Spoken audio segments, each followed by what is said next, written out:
Okay, now I want to talk about torquing the head down. It's very hard to get a box and wrench in here. So I went to Sears and bought myself another wrench. I actually should have gone and got myself a real crapo wrench, because we're going to cut this one up and we're going to weld it onto a crow's foot, and that's going to give us the leverage we need, number one, for getting a torque wrench in there. And the other thing is, I'm going to grind the face of this box, some at the top, whatever it takes to get this to fit down in there. And you can see where it's hitting right there on the top corner. All I'm going to do is grind the top of this wrench down a little bit. I've already got a little bit of it down, and I'm standing on the wrong side. Gives you some camera angle there. You can see I'm just shaving that face down so that the profile is more angled, but I still want to leave plenty of meat on the box itself. Now, the critical thing is that when you have an arm extension off of your torque wrench, you have to multiply the torque applied here by the arm to the center of that arm. Now we're back on the bike here now, and maybe get a better look at that wrench. You can see how I just shaved it down a little bit on the grinder, and now that wrench, yeah, I got it the correct way, should now fit right over the top here.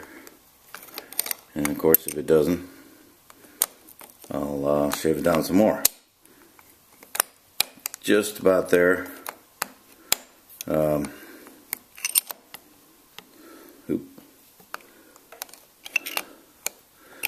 Well, actually, there it is right there. So, yeah, if you rock it, actually, it will go on there. Let's see. Okay, yeah, that's good. Let's see if I can take it off once I get it torqued. Yeah, no problem there. So, in any kind of position, I am able to take it off. So it's not much you have to shave off. Just a little bit. Hey guys, we're back in the shop here. We're trying to modify one of these wrenches to take care of the tightening up the cylinder base bolts, nuts, excuse me. And essentially what we're going to do is we're going to take a crow's foot and weld it onto a cut off piece of a wrench. Use the box end of the wrench, and then we're going to apply the torque here at the crow's foot, and then we have to know this distance so we can multiply it by the amount of torque we're applying to see what we're actually applying. Here you can see one I did on a 10 millimeter wrench. This one was for my son's KTM 50. Also couldn't get the wrench inside the space to tighten the cylinder nuts, and so I made this wrench up, and it served me well for years, and I intend to do the same thing now with the 13 millimeter. I probably did this, my son was 7 years old when I did this, so you know, that's 10 years ago. So it was my first attempt at welding. Not very pretty, but you know, it did the job. I ground it down on this side and then decided just to leave it alone here. It wasn't meant to be pretty. It was for function and nothing else. So once again, this one isn't going to be pretty. I'm going to try TIG welding this though, see if that works. Try my hand at some TIG welding just to practice, if nothing else. So what we want to achieve also here, probably about a 3-inch extension. Okay, so here's what I've got now.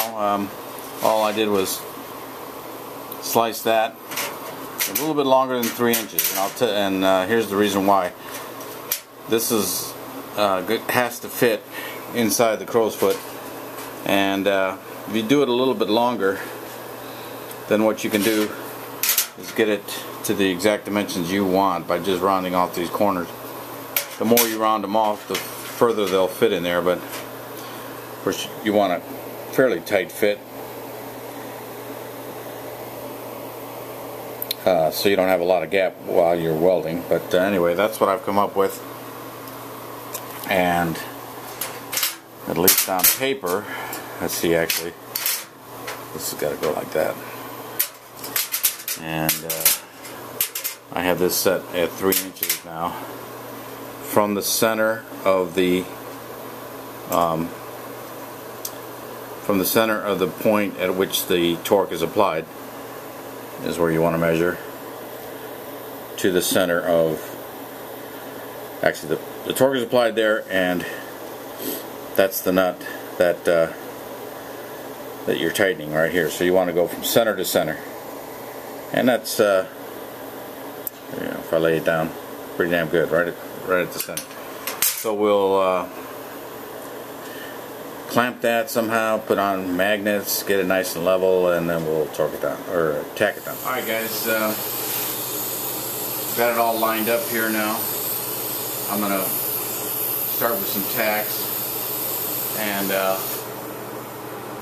I'm using 308 stainless rod and about 120 amps DC electrode negative. I don't have a green lens, so I probably won't see a whole lot, but here we go.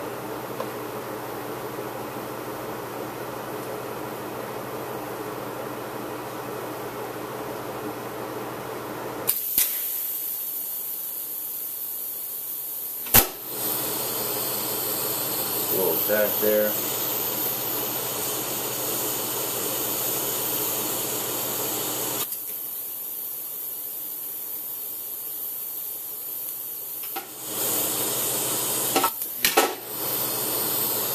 Close there.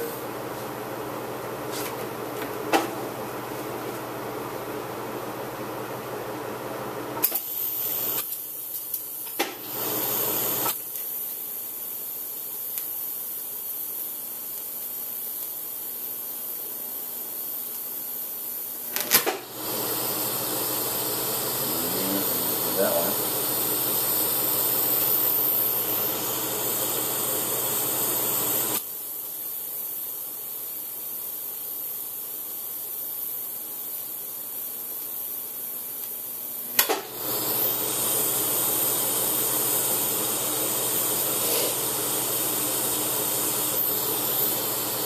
That looks a lot better.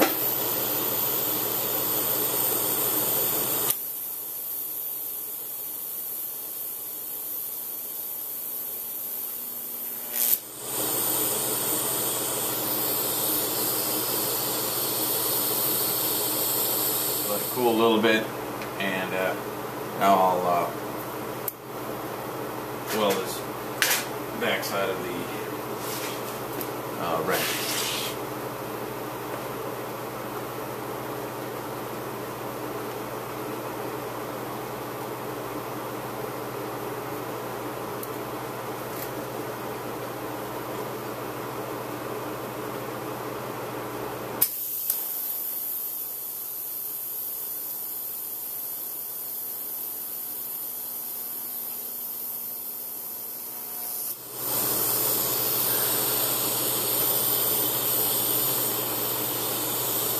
Alright, there's that.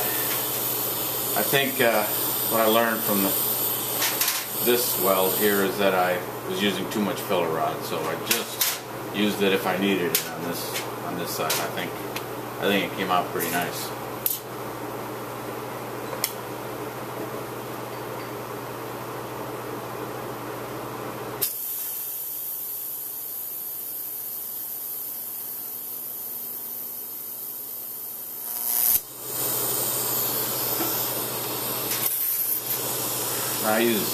I did that pass without any filler rod, and actually it looks real nice.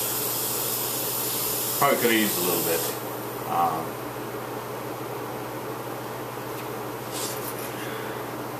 gonna do the center.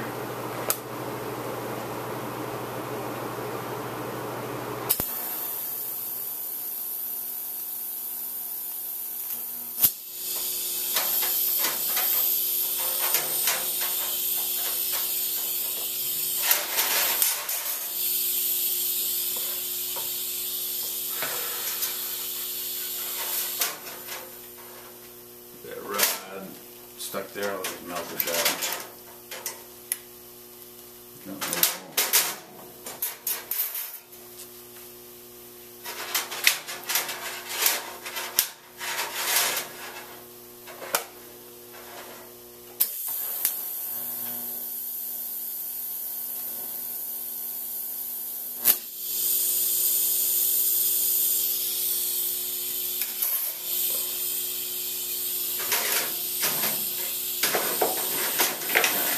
Got a little lump there because of excessive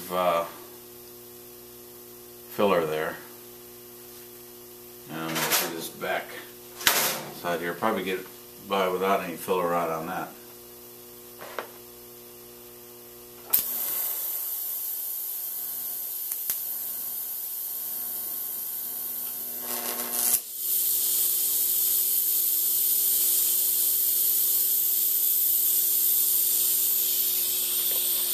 Well, I like that TIG welding.